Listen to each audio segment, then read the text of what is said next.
বরুড়াবাসী হাজরাতে ইব্রাহিম আলাইহিস সালাম বললেন, এ যুলকারনাইন, আমি এক কালেমার দাওয়াত দিচ্ছি।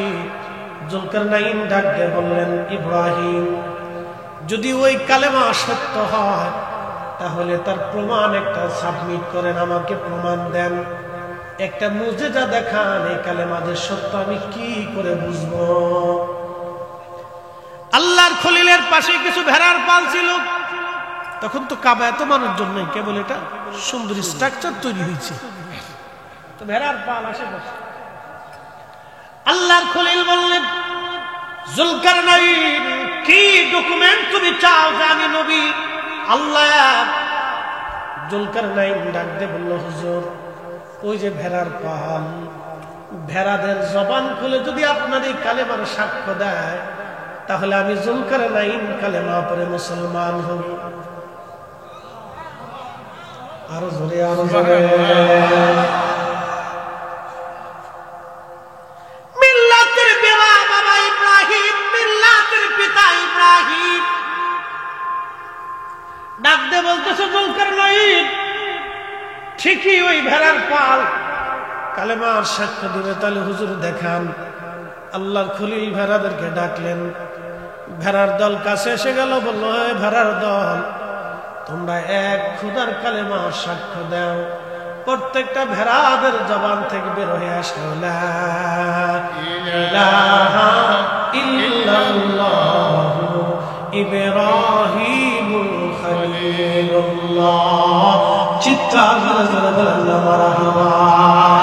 আল্লাহুম্মা সাল্লি আলা, জবান খুলে, মাওলানা মুহাম্মাদ ওয়ালা সাইয়্যিদিনা।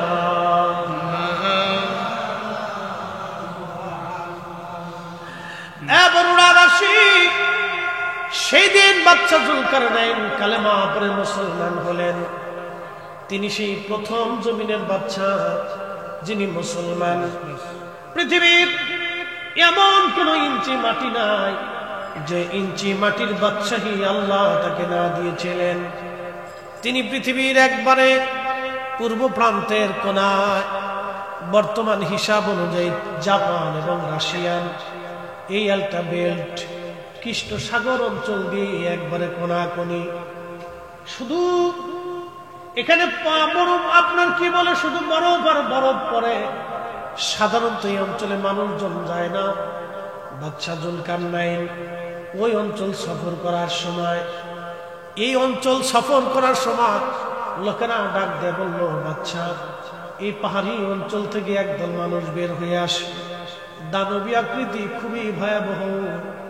এরা আমাদেরকে অত্যাচার করে, আমাদের উট, দুম্বা, ছাগল, ভেড়া, গরু এবং পশুপালগুলি তারা নিয়ে চলে যায়, আমাদেরকে হত্যা করে। আল্লাহ তো আপনাকে তাম পৃথিবীর বাদশাহী দিয়েছেন, এই অদম্য এবং খুব নিকৃষ্ট জাতি থেকে আমাদেরকে আপনি একটু রক্ষা করার ব্যবস্থা করেন। তখন বাদশা যুলকারনাইন রাহিমাহুল্লাহ তিনি একবারে পোড়া এলাকাটা সীসা দিয়ে ঢেলে গলায় করে তিনি একবারে পরিপূর্ণ অঞ্চলটা একবারে বেড়া দিয়ে দিলেন, প্রাচীর নির্মাণ করে দিলেন।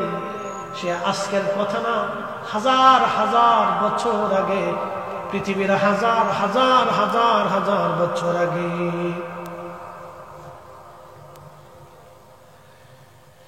তিনি ছিলেন আল্লাহ ভীরু একজন বাদশা। দুনিয়ার ভিতরে দুইজন জমিনে বাদশা মুসলমান সারা পৃথিবী, আর দুইজন কাফের বাদশা ছিল সারা পৃথিবীর কাফের বাদশা। একজনের নাম বাদশা নমরুদ। এই নমরুদ ইব্রাহিম আলাইহিস সালামের জামানাত, বিরাট বড় লম্বা হায়াত ছিল তার। আল্লাহর সাথে পাল্লা দিতে গেল, খোদার সাথে যুদ্ধ করার জন্য সে প্রস্তুতি নিল। ইরাকের বাগদাদ ছিল তার রাজধানী। সারা পৃথিবী থেকে কোটি কোটি কোটি কোটি স্বর্ণ সে জোগাড় করলো, আল্লাহর সাথে সে যুদ্ধ করবে। আমার মালিক, আমার মাওলা তার বিরুদ্ধে যুদ্ধ করার জন্য বিরাট অস্ত্র পাঠান নাই, আল্লাহ শুধুমাত্র মশা পাঠাই দিলেন। মশা এই যে মশা পৃথিবীতে আসলো, আর কোনোদিন মশা যায় নাই, কোনোদিনও মশা যাবে না। এই দেখবেন মশার বিভিন্ন কালার আছে, বিভিন্ন রং আছে, বিভিন্ন গ্রুপ আছে। রক্তের গ্রুপ অনুযায়ী মশা আপনার কামড়াবে। যার এ positive, B positive, A B positive, A B negative, O negative, A negative রক্ত যাদের আছে, ওই রক্ত অনুযায়ী মশা তারে কামড়ায়। সব মশা সবাইরে কামড়ায় না। আচ্ছা বলেন তো, মশা রক্ত পরীক্ষা করার জন্য কি ল্যাবে যায়? এই আমার দিকে তাকান। মশা রক্ত পরীক্ষা করার জন্য, গ্রুপ নির্ণয় করার জন্য কি কোনো ল্যাবে যায়? এই মশার এই রাডার দিছে কি? না না, একসাথে বলেন না, কে দিছে? কে দিয়েছে? আজকে থেকে মশার এই রাডার দিছে না, মশারের সৃষ্টির প্রথম থেকে রাডার দিয়ে পাঠাই দিছি। কিন্তু সবাইরে কামড়াবি না, তোর এ বি পজিটিভ ভাগ করে দিছে, এ পজিটিভ, ও নেগেটিভ, ও পজিটিভ। মশারে আল্লাহ ভাগ করে দিছে যে তুই ওরে কামড়াবি, তুই ওরে ধরবি, ওরে খাবি, ওরে খামছি। এই যে মশারে রাডার আল্লাহ দিয়ে দিল, বিনা বিদ্যা, বিনা মেডিকেল কলেজে হসপিটালে পড়াশোনা করা লাগে নাই, জীবনে কোনোদিন কোন ল্যাবে যায় ভর্তি হইতে হয় নাই। আল্লাহ প্রত্যেকটা মশার ব্রেনের ভিতরে মেধা রব্বে কারীম দিয়ে দিল। সেই রবের নাম কি? আল্লাহ। সেজদা হবে কার? আল্লাহ। আইন চলবে কার? আল্লাহ। বিধান মানব কার? এবং তার রাসূলের আইন মেনে জীবন পরিচালিত করতে। আপনারা কুত্তা চেনেন? 50 কিলোমিটার দূর থেকে কুত্তার নাকে ঘ্রাণ আসে। গরু মরছে কোন জায়গা, বিয়ে বাড়ি কোন জায়গা, দাওয়াত চলে কোন জায়গা, রান্না করে কোন জায়গা। একসাথে বলবেন আল্লাহু আকবার। কুত্তারে এই বিদ্যা দিছে কে? আল্লাহ। জীবনে কোনোদিন কোন মেডিকেল কলেজে তার ভর্তি হইতে হয় না। যদি দেখেন আপনি আপনাদের এলাকার মাছি শকুন, যদি আপনি দেখেন এই শকুন, গরু মরে গেলে শকুন আসে। যদি এখন শকুনের পাল নষ্ট হয়ে গেছে, মরা পাওয়ার সঙ্গে সঙ্গে শকুনের রাডারে ফোন চলে যায়। কে তারে ফোন করলো, কে তারে চিঠি লেখলো, কেউ দিল না। কাক দেখবেন চলে আসে, কেউ তারে দাওয়াত দিল না কিন্তু চলে আসলো। এগুলি রাডার আল্লাহ রাব্বুল আলামিন তারে দিয়েছেন। একটা পাখির নাম হুদহুদ। হযরত সুলাইমান আলাইহিস সালামের রাজ দরবারে এই পাখিটা গোয়েন্দাগিরি করত। এই পাখিটা গোয়েন্দা প্রধান ছিল হুদহুদ পাখি। হুদহুদ পাখির একটা ক্ষমতা আল্লাহ দিয়েছিলেন, ও আকাশ দিয়ে উড়ে যাওয়ার সময় জমিনের দিকে তাকানোর পরে জমিনের কত ফিট নিচে পানি আছে এবং খনিজ সম্পদ আছে এটা হুদহুদ বলে দিতে পারত, যেটা বর্তমান বিজ্ঞানের পক্ষেও দুরূহ ব্যাপার হয়ে গেছে। বিজ্ঞান এখনো পারে না কোথায় খনিজ সম্পদ আছে, গবেষণা করে বহু কষ্ট করার পরে তারা বের করে। কিন্তু হুদহুদ জমিন দিয়ে উড়ে যাওয়ার সময় তার চোখের রাডার এত পরিমাণে ছিল, কোথায় সোনা দানা মণি মুক্তা মাটির নিচে পড়ে আছে, হুদহুদের চোখের রাডারে সেটা ধরা পড়ে যাইতো। একবার জোরে বলা যাবে আল্লাহু আকবার। এই হুদহুদকে যিনি পাওয়ার দিলেন তিনি আল্লাহ। আল্লাহ ওলিদের একটা চোখ দিয়ে থাকে, বরুড়াবাসী ওলিদের আল্লাহ একটা চোখ দিয়ে থাকে। এই চোখের মাধ্যমে আল্লাহর ওলিরা তামাম পৃথিবী দেখতে পায়। এই চোখের মাধ্যমে আল্লাহর ওলিরা মুরিদের খবর নিতে পারে। এই চোখের মাধ্যমে আল্লাহর ওলিরা আসমান জগৎ দেখতে পায়। এই চোখের মাধ্যমে আল্লাহর ওলিরা জমিনের নিচে দেখতে পায়। চিৎকার করে জোরে বলেন আল্লাহু আকবার। হযরত ওমর রাদিয়াল্লাহু আনহু মদিনায় খুতবা পড়ে, নেহানদের যুদ্ধ চলে। হযরত ওমর রাদিয়াল্লাহু আনহুর চোখের রাডারে ধরা পড়ে গেল। যুদ্ধের ময়দানে সেনাবাহিনী বিপদের মধ্যে পড়ে গেছে। পার্শ্ববর্তী বিরাট বড় পাহাড়। হযরত ওমর প্রধান সেনাপতিকে বলেন, ইয়া সারিয়াল জাবাল আল জাবাল, ও সেনাপতি পাশে পাহাড়, পাহাড় দেখো। হযরত ওমর রাদিয়াল্লাহু আনহুর আওয়াজ সুদূর মদিনার থেকে নেহওয়ানদের যুদ্ধের ময়দানে 300 মাইল দূরে। যিনি পৌঁছাইলেন তিনি আমার আল্লাহ। আজ থেকে 100 বছর আগে অনেকের বিশ্বাস করতে কষ্ট হতো, কিন্তু আজকে মোবাইলের জমানায় বিশ্বাস করতে কোনো কষ্ট নাই। এই বরুড়া থেকে আমার হ্যালো শব্দটা আমেরিকা পৌঁছাইতে মাত্র 1 সেকেন্ডও সময় লাগে না। বিজ্ঞান যদি আমার কথায় আমেরিকা পৌঁছাইতে 1 সেকেন্ড সময় না লাগে, তাহলে আমাদের দুরুদ ও সালাম মদিনায় পৌঁছাইতে সময় লাগে না। কি কথা বল না কেন? আর আমাদের দুরুদ সালাম গুলি শুনতে মদিনা যাওয়ার সময় লাগে না। যাদের বিশ্বাস এখানে এখনো মজবুত হয় নাই, তারাই আবার দাবি করে আমরা বিরাট বড় হক্কানি। হক্কানি বললে হক্কানি হওয়া যায় না। টুপি মাথায় দিয়ে ঘুরলে হক্কানি হওয়া যায় না। জুব্বা গায়ে দিয়ে ঘুরলেই হক্কানি হওয়া যায় না। পাগড়ি মাথায় দিয়ে রাস্তায় হাঁটলে হক্কানি হওয়া যায় না। মসজিদে সেজদায় পড়ে থাকলে হক্কানি হয় না। হক্কানি হয় ইমানে আকীদায়, হক্কানি হয় হুব্বে রাসূলের। এটা কোন ঠিক কিনা? কষ্ট হচ্ছে আপনার? বুঝতে কি কোনো অসুবিধা? বেশি রাত করে হয় না। এমনি কাজ বাজের দিন ধান কাটা চলতেছে, বৃষ্টি বাদল মোটামুটি ভালো, ঠান্ডা ঠান্ডা পড়ে একবার আল্লাহ পরিবেশ তৈরি করে দিচ্ছে। আজকে খুব সুন্দর পরিবেশ। এত সুন্দর পরিবেশ ওরা একবারে ফ্যানটাও দিচ্ছে। ঠান্ডা পরিবেশ, ঠান্ডাও না গরম। হুজুর মরে যাবে অসুবিধা, তো আজকে ঠান্ডা যেতে পড়ছে, তাহলে ফ্যান দিব। ঠান্ডাও নাই গরম। দেখো তারপরেও পরিবেশ মাশাআল্লাহ, আল্লাহ আল্লাহ অনেক বড়। ও শুকরিয়া আদায় করে শেষ করার সুযোগ। তো সেই ইয়াজুজ মাজুজ খুব মারাত্মক। বুঝতে পারতেছেন যে সারা পৃথিবীর পানি খাইয়ে শেষ করে দিয়েছে। মানুষ মাইরিয়ে একবারে জমিন পরিষ্কার করে দিয়েছে। উট দুম্বা গোড়া গাদা যা আছে খেয়ে দিয়ে একবারে শেষ করে দিয়েছে, সাবার করে দিবি ইয়াজুজ মাজুজ। এক নিকৃষ্ট প্রাণী। এই নিকৃষ্ট প্রাণীদের জন্য প্রাচীর নির্মাণ করেছিলেন বাদশা জুলকারনাইন। ইব্রাহিম আলাইহিস সালামের জন্য, ইব্রাহিম আলাইহিস সালামের আগে থেকে, বহু আগে থেকে বাদশা ছিল নমরুদ। তারিখ আসছে, তার বয়স ছিল 1000 বছর। কেউ বলছে 1000 বছর পৃথিবীতে বাড়ছে, কেউ বলছে 400 বছর ধরে আল্লাহ তার জুতা দিয়ে লাঠি দিয়ে ফিটেছে। একসাথে কইলেন আল্লাহু আকবার। কত বছর ধরে ফিটেছে? 400 বছর ধরে আল্লাহ তার জুতা দিয়ে লাঠি দিয়ে ফিটেছে। মশায় ধরে কামড়াইছে। কি এক শাস্তি আল্লাহ দিল দুনিয়াতে। দুনিয়াও সুখ নাই। এজন্য আল্লাহর সাথে যারা পাল্লা দেয়, সুদ ঘুষ খাইয়ে মানুষের ক্ষতি করে দিয়ে, অন্যায় করিয়ে যারা সম্পদ রুজি করে, রুটি করে, আল্লাহ কসম করে বলতেছে তাদের সুখ নাই। কথা কন না কেন? কি নাই? সুখ নাই। খোঁজ নিয়ে দেখেন, বাজ্যে খোঁজ নিয়ে দেখেন, সুখ নাই, শান্তি নাই। ফুলা হলো বোতল সার মুরিদ। ফুলা কোন সার মুরিদ? বোতল সারে চিনি আপনারা? মদ মদ মদ। ফুলা হয়েছে বোতল সার মুরিদ। বোতল দুটো টান দিয়ে বাপের কাছে বিয়ে ভালো হচ্ছে না। হ্যাঁ, যাই খোঁজ নিয়ে দেখো, শান্তি নেই। মেয়ে চলে গেছে আরেক বেড়ার লগে, জুয়ান বেড়ার লগে হাত ধরে ঘুরে, কনসার্টে যায়, বারে যায়, ওই তারপরে যে নাচে যেখানে বারবার অনুযায়ী ড্রিঙ্ক করে। বাপের দিকে কেডা? আমার গাল বয়ফ্রেন্ড, আমি নাম দিছি কুত্তা ফ্রেন্ড।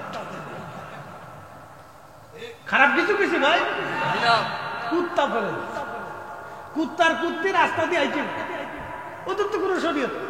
ও কাতি মাসও নেই, ও আশ্বিন মাসও নেই।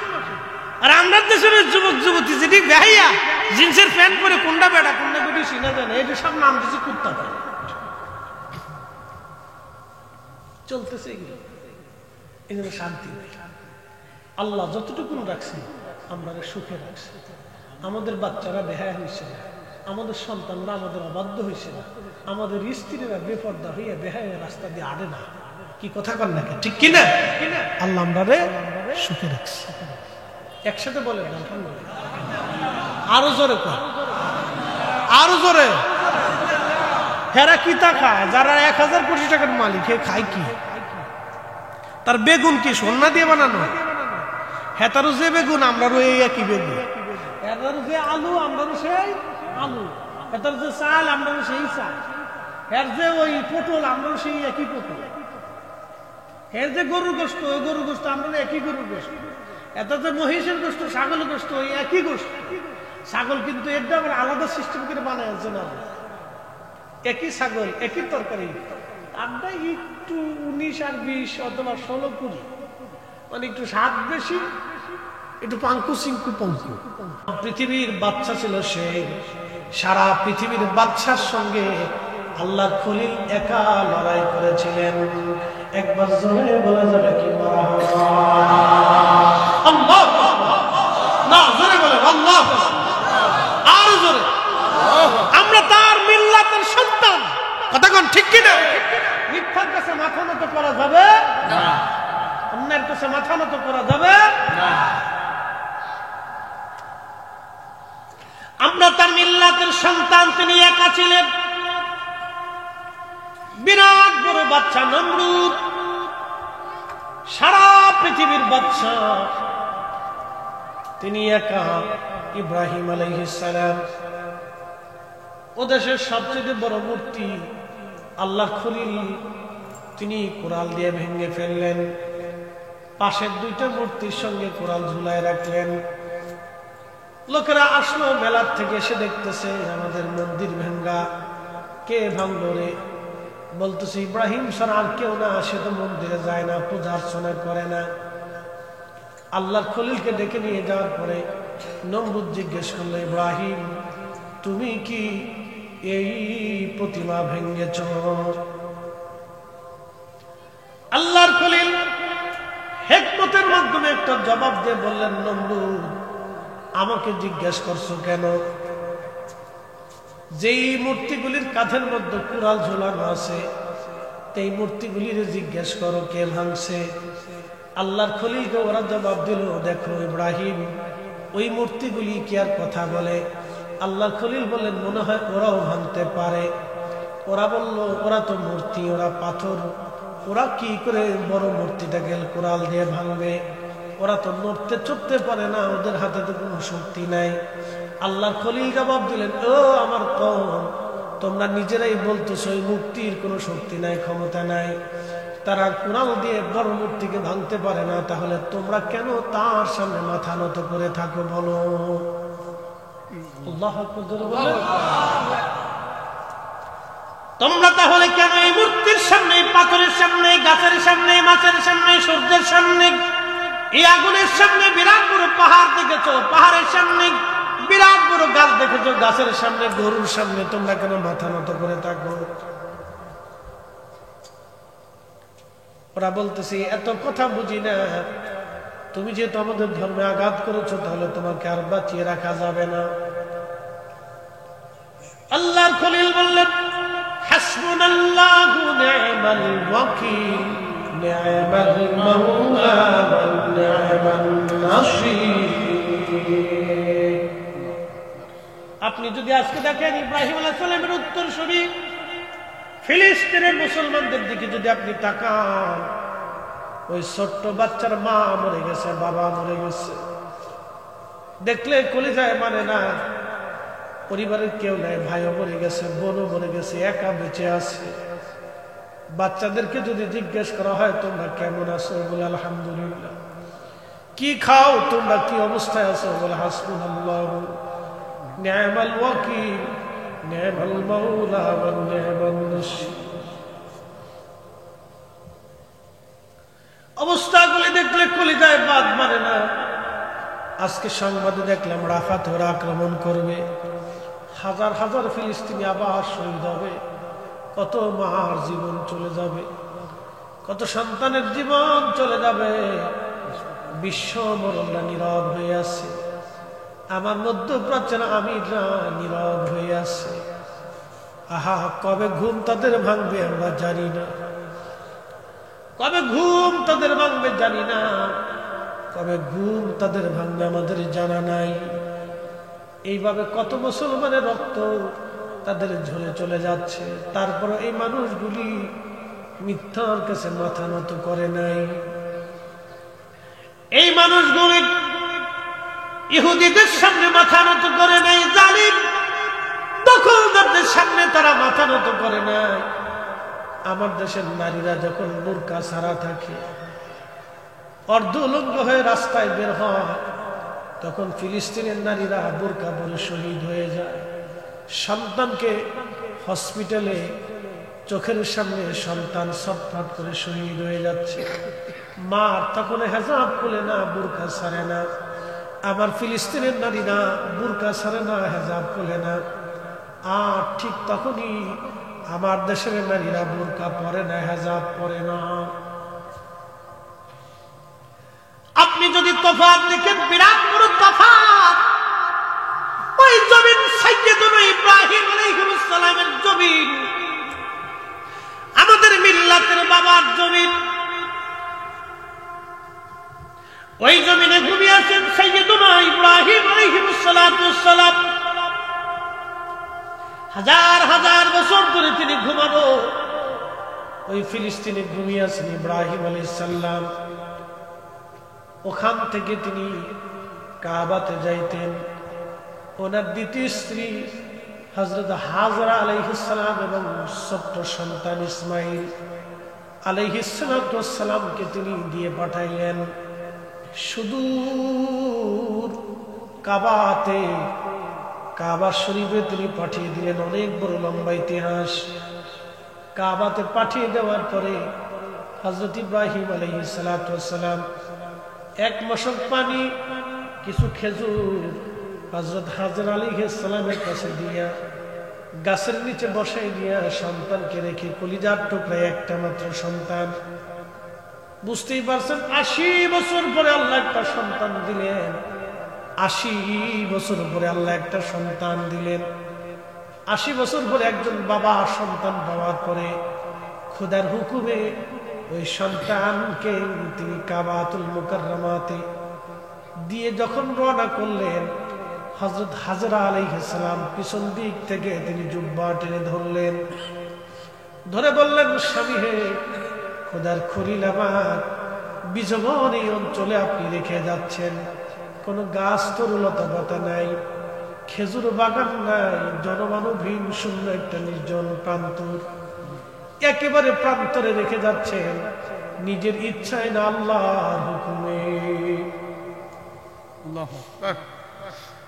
কল্পনা করেন তো, একজন বিবির জন্য সময়টা কত বড় কঠিন, আর একজন স্বামীর জন্য এই সময়টা কত কঠিন। আল্লাহর খলিলের পিছনের দিকে তাকান না। হাজরা আলাইহিস সালাম জুব্বা টেনে ধরে বললেন, আল্লাহর খলিল একটু দয়া করে বলে যান, আপনার নিজের ইচ্ছায় না আল্লাহর হুকুমে রেখে যাচ্ছে। ঠিক তখনই হযরতে আল্লাহর খলিল ডাক দিয়ে বলেন, হাজরা রে, এত বছর পরে আমি আমার কলিজার টুকরা সন্তানকে আর প্রিয়তমা স্ত্রীকে এখানে রেখে যাচ্ছি, আমার ইচ্ছাই না।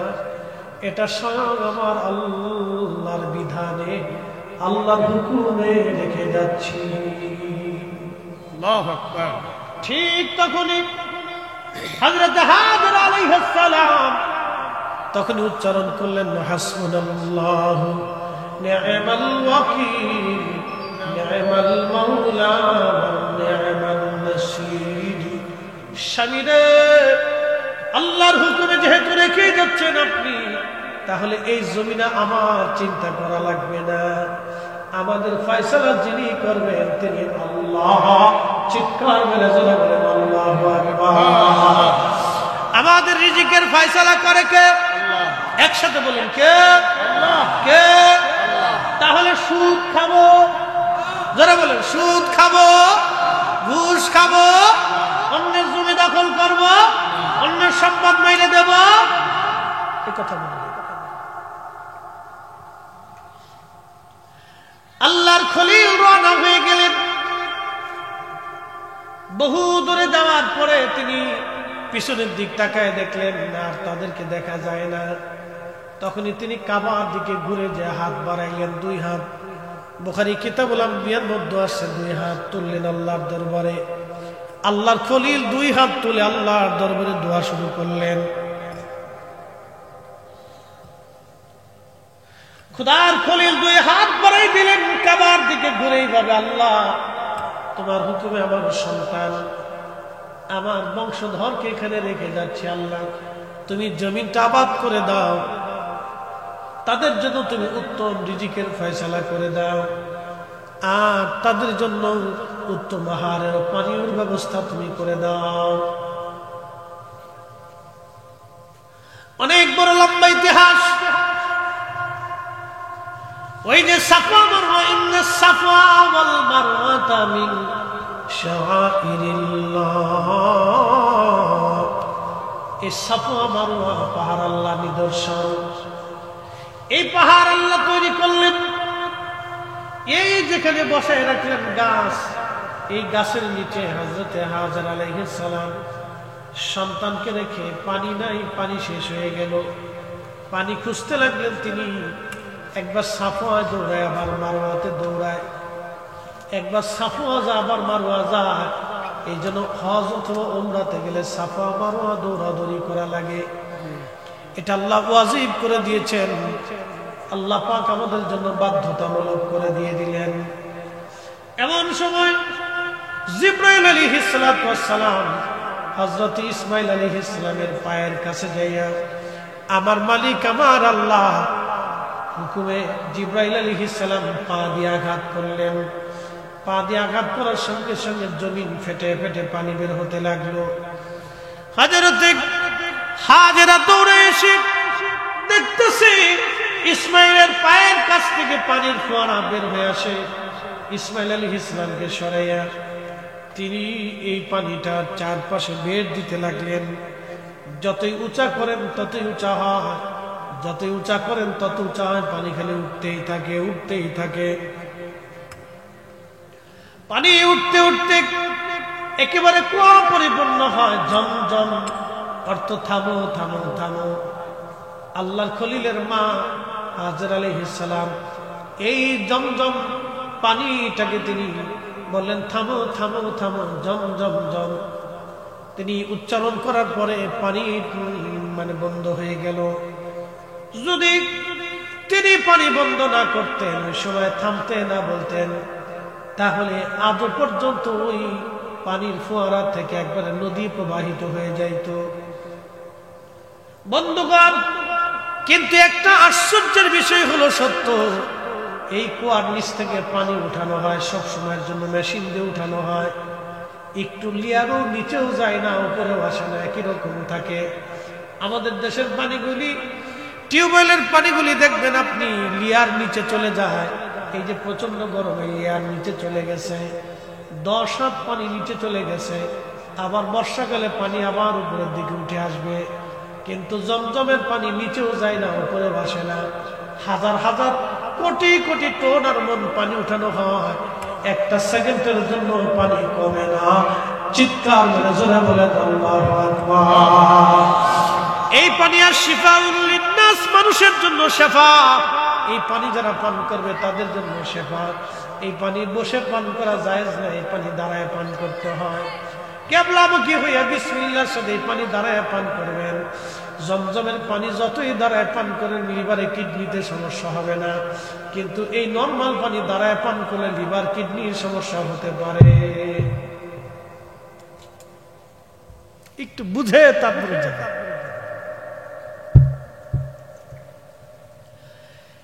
এইখানে বসতি নির্মাণ হবে। তো পানি পান করে হাজরা আলাইহিস সালাতু ওয়াস সালাম বসে রয়েছে। হযরত হাজরা বসে রয়েছেন পানি নিয়ে।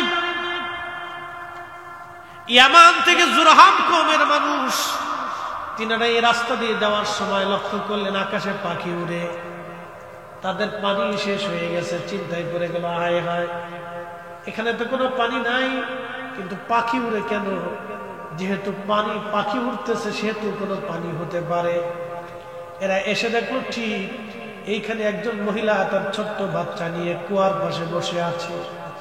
পরিচয় নিয়ে বলল, ও হাজেরা, আপনাকে একটা প্রস্তাব দিচ্ছি, আপনি দয়া করে আমাদেরকে পানি দেন, আমরা এখানেই বসতি করব, এখান থেকে আর কোনোদিন আমরা যাব না।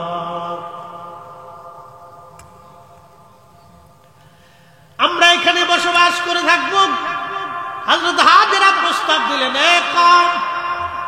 তোমাদেরকে পানি দিতে পারি, কিন্তু শর্ত হলো পানি পাবা, বিনিময় আমাকে দেওয়া লাগবে। কওমের নেতা বলল, দেখো হাজেরা আলাইহিস সালাম, পানির বিনিময়ে তোমার খাদ্য, কর্ম, তোমার বাসস্থান, তোমাদের যত ফ্যামিলির প্রয়োজন আছে আমরা সব পুরা করে দিব, কিন্তু বিনিময়ে তুমি পানি দেবা। আল্লাহু আকবার। চিন্তা করতে পারছেন, এই যে আবাদ শুরু হলো কাবা, এই কাবা, আজকের কাবা দেখেন কোটি কোটি মানুষ, আহা কত খাবার এখানে, কত ফল ফ্রুট, কত নামি দামি জিনিস, পৃথিবীর হায়ার এডুকেটেড পারসন, জ্ঞানী বিজ্ঞানী, রাজা বাদশারা কত যুগ যুগ ধরে এই কাবার সামনে যায় মাথা নত করত, কথা কন না ঠিক কিনা? এইখানে যায় ধর্ণা ধন্য ক্ষমার আশা, কত পাপী, কত ওলি, কত আব্দাল, কত কুতুব, কত গাউস, কত মুজাদ্দিদ, পৃথিবীর সেরা সেরা বড় বড় উলামাগণ এই কাবা শরীফে এইখানে এসে মাথা নত করে আল্লাহর দরবারে ক্ষমা ভিক্ষা চাইতে। এই জমজমের পানির আশায় কত মানুষ দৌড়াইল। হযরত হাজর আলাইহিস সালাতু ওয়াস সালাম এখানে বসতি গাড়লেন। অ্যাটেনশন ছেলেরা, আমরা একটু ওয়াজ করতে বলছে, এই ওয়াজে শেষ প্রান্তে চলে গেছে। হযরত হাজর আলাইহিস সালাম তিনি বসতি করলেন। বসতি করার পরে এখানে তিনি বসতি করলেন। বসতি করার পরে মানুষ জনমানব হয়ে গেল এখানে। বহুদিন পরে আমার হযরত ইব্রাহিম আলাইহিস সালামকে বলেন, ইব্রাহিম তুমি তোমার প্রিয় বস্তু কুরবানি করো। খোদার খলিল ইসমাইলকে ছাড়া আর কোনো প্রিয় বস্তু তিনি পেলেন না।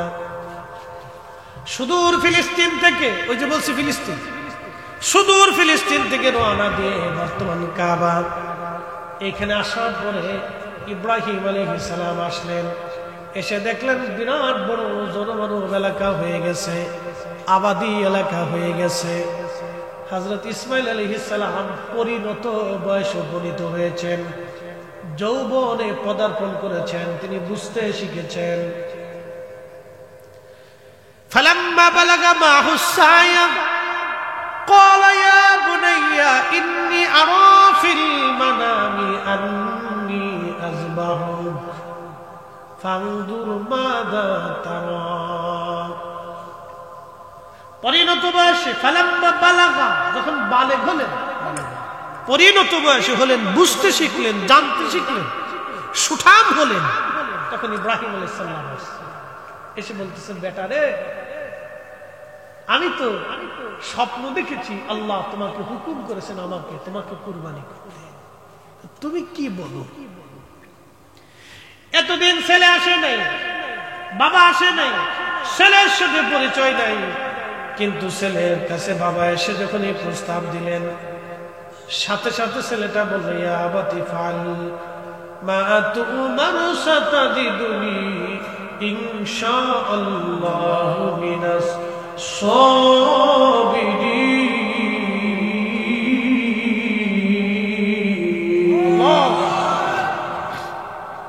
আমার দিকে তাকান, এখান থেকে আমাদের বুঝতে হবে, বুঝার জন্য এই ওয়াজটা নিয়ে আসছে।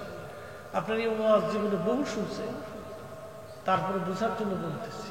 কোরআন বলতেছে, ছেলেটা বলতেছে, ইয়া আবাতি ফাল মা তুমার সাতাজিদুনি ইনশাআল্লাহু মিনাস সাবিরিন।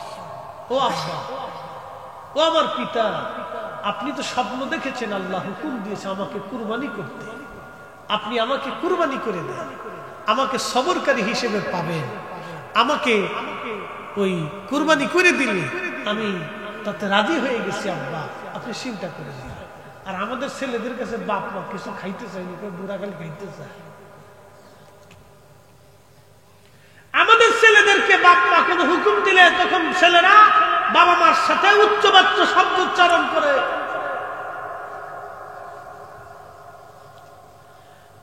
যুবক যুবতীরা, এটা আমাদের জন্য একেবারে কি বলবো, বলার কোনো ভাষা নাই।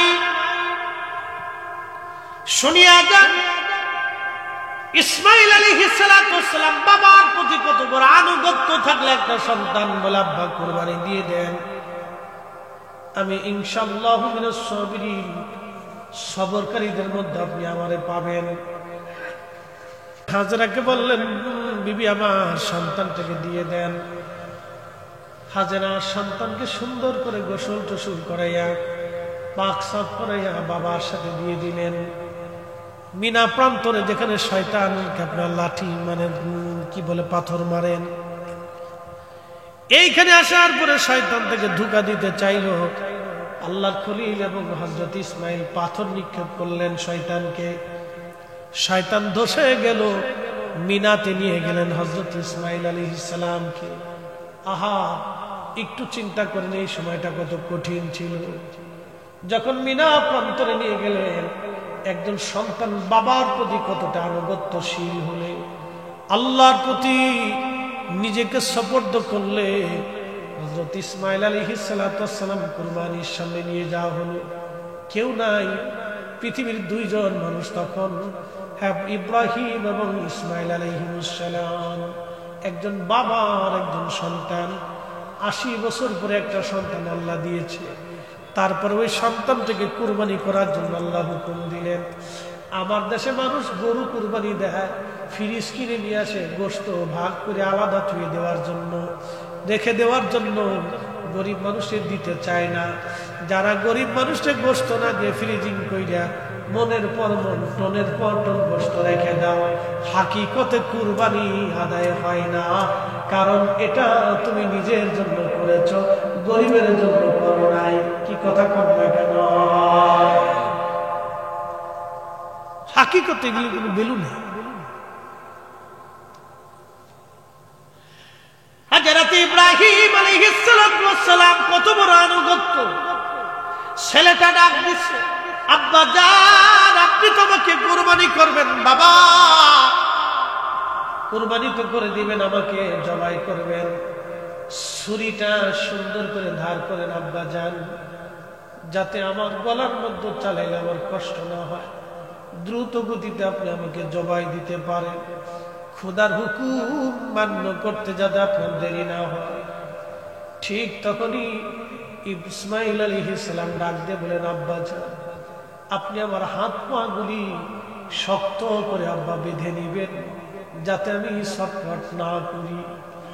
বলেন তো, একজন সন্তানকে, সন্তান যখন বাবাকে এই কথাগুলি বলে, তখন বাবার হৃদয়ের মধ্যে কেমন ব্যথা হতে পারে। কিন্তু খোদার হুকুমে ইব্রাহিম আলাইহিস সালাম অটল। আমরা আল্লাহর খলিলের সন্তান, মিল্লাতের বাবা তিনি, আমরা তার রূহানি সন্তান। বাবা যেমন আল্লাহর হুকুমের কাছে মাথা নত করে একবারে অটল ছিলেন, আমাদের ওই রকম অটল থাকতে হবে, মাথা নত করা যাবে না। আল্লাহর হুকুমেই মাথা নত করতে হবে, মিথ্যার কাছে মাথা নত করা যাবে না। ঠিক কিনা? প্রিয় উপস্থিতি, খুব মনোযোগ দেন। হযরত ইব্রাহিম আলাইহিস সালাম ডাক দিয়ে বলতেছে, ইসমাইল ডাক দিয়ে বলতেছে, আব্বা জান, আপনার চোখ আমার চোখ ভালো করে বেঁধে দিবেন, আমার চোখটাও বাঁধবেন, আমার জামাটা খুলে নিবেন। এই জামাটা খুলে নিয়ে আমার আম্মা জানের হাতে দিবেন, আর আম্মা জানকে দোয়া করতে বলবেন। এই জামাটা দেখে দেখে যেন আম্মা জান আমার জন্য দোয়া করে। চিন্তা করেন তো, একজন সন্তান বাবাকে যখন এই কথা বলতেছিল, তখন বাবার অন্তরে কেমন ব্যথা লাগতে পারে।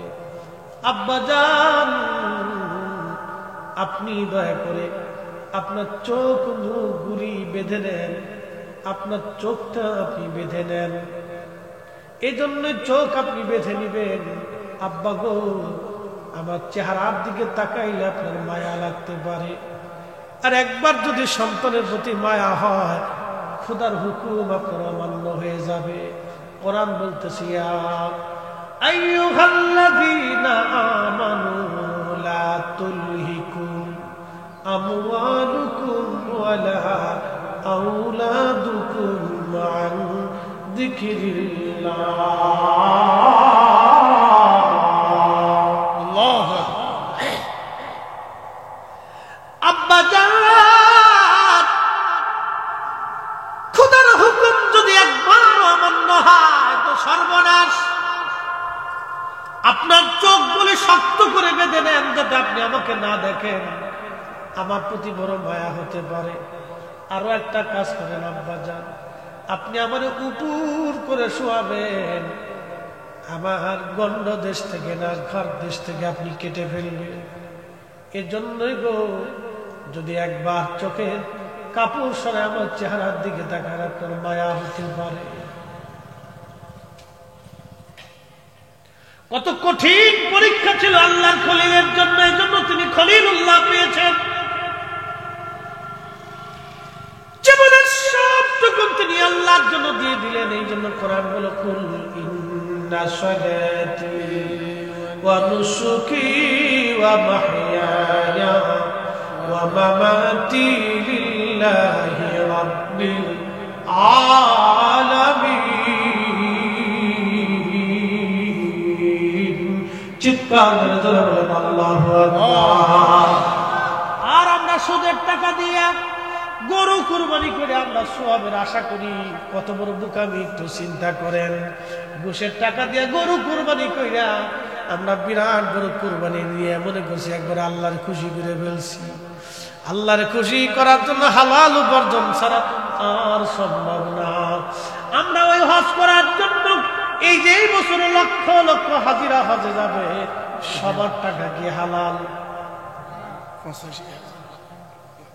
বাংলাদেশে কত হবে? 85। বাংলাদেশে 85, সবার টাকা হালাল। আমার এক কি বলে, যারা হজে নেয়, যারা এক মল্লিক ভদ্রলোক বলতেছে, একজনে আইছে খুব পয়সাওয়ালা, ঠিকানা পাওয়া যাবে না, খুব পয়সা। তো জিজ্ঞেস করলো কি ব্যাপার, আপনার তো অনেক সম্পদ, পয়সাওয়ালা, তা একবারে সর্বনিম্ন প্যাকেজটা খুঁজতেছেন। সর্বনিম্ন সরকার হলো 5,90,000। উনিকে আমার 5,90,000 টাকা দেন। বলতেছে আপনি এত পয়সা করেন মালিক, তো 5,90,000 খুঁজেন কে? আপনার তো অন্তত 20 লাখ, 15 লাখ, 16 লাখ, 18 লাখ, 20 লাখের প্যাকেজে যান। তাকে না শুনেন, বাদ বাকি যা টাকা আছে সব হারাম, ঘুষে ঘুষে আবিজাবির টাকা টেবিলে নিজদের নিবা। এই আমার যেটা আছে বাপের জমি বেশি 5,90,000 গোছাবো, এটি আমাদের হালাল। কত বড় সিটার দেন, সিটার। তাই বললাম সেই বেটা যেটা খায় ওটা তো ওই ঘুষের টাকা দিয়ে খায়। তো খাওয়ার পরে যে শরীরের গোস্ত হয়েছে ওটা তো শুধু ঘুষের টাকার গোস্ত দিয়েছে। কি কথা কর না? তাই বললাম যে ওই দেহ নিয়ে যে হজে যাইতেছে তা লাভ হবে কি কথা কর না? আপনাদেরকে আর একটু বুঝাই, লুঙ্গি খুলে মাথায় পাগড়ি বানিয়ে কেমন হবে? একজনের লুঙ্গি খুলে মাথায় পাগড়ি বানিয়ে ফেলেছে, ওই অবস্থায় রাস্তা দিয়ে হাঁটতেছে, তা কেমন হবে? তো লোকেরা জিজ্ঞাসা কি করছে, সুন্নত আদায় করতেছে, নিজে কিন্তু ফরজ নাই। কি কথা? আমি কলকাতা গেছি, কলকাতা শাহসুফি ফতেহ রসুলের নওয়াজ রহমতুল্লাহ পবিত্র মাজার শরীফ জিয়ারত করার জন্য বাসে উঠছি। তো বাসে উঠার পরে এক মুসলিম মেয়ে বাসে উঠছে। তো মেয়েটা জিন্সের প্যান্ট পরা, টি শার্ট গায়ে দেয়, আর মাথার ভিতরে হেজা, আল্টা মডেল সিস্টেম। তা আমি পিছনে বসে চিন্তা করি, আল্লাহ এটা কেমন বোকার বোকা, মাইয়া জিন্সের প্যান্ট পরছে, তারপরে টি শার্ট পরছে, এরপরে হেজাব পরছে। তার অর্থ হলো লুঙ্গি খুইয়ে মাথায় পাগড়ি বানিয়ে যা। এই বেরিয়ে জিন্সের প্যান্ট পরে শার্ট গায়ে দিয়ে মাথায় হেজাব বানিয়ে কি লাভ? বুকা বুকা। তুই বেটা ওই রকম বুকা যে বেটা ঘুষের টাকা দিয়ে হজে যাবার না চাইয়ে নিজের বাপের জমি বেচে হজে যাইব, হালাল খুঁজতেছে, কিন্তু সারা বছর খাইছে হারাম, সারা বছর হারাম খাইছে, সারা বছর মানুষের মাথায় বাড়ি দিয়েছে, কোটিবার হজ করলো, কোটিবার কুরবানি দিল, কাজ হবে না। কি কথা বললাম ঠিক না? উচিত কথায় মহাই বাজার গরম বাতে বিলাই। ইব্রাহিম আলাইহিস সালাম কুরবানিটা কত মজবুত ছিল, সন্তান বিনয়ে যখন এই কথা বলতেছিলেন, একটা বাবার কলিজার ভিতরে কেমন হতে পারে, কিন্তু তিনি খোদার হুকুমের কাছে অনড় ছিলেন, অটল ছিলেন। ঠিক ইব্রাহিম আলাইহিস সালাতু ওয়াস সালাম বিসমিল্লাহি আল্লাহু আকবার বলে ছুরি ধরাইয়া চোখ মুখ বাইন্ধে ইসমাইল আলাইহিস সালামের হাত পা বেঁধে ছুরি বিসমিল্লাহি আল্লাহু আকবার বলে গলার দিকে চালিয়ে দিচ্ছে। ছুরিটা গলার দিকে ইব্রাহিম আলাইহিস সালাতু ওয়াস সালামের সন্তান ইসমাইল যাবেহুল্লাহর দিকে চালিয়ে দিচ্ছে। জিবরাইল বলেন, ইয়া রাসূলুল্লাহ, তখন আমি আল্লাহ পাকের আরশে আল্লাহর নিচে সিদরাতুল মুনতাহার কাছে আমি ছিলাম। আমার মালিক আমাকে ডাক দিয়ে বলল, জিবরাইল তারা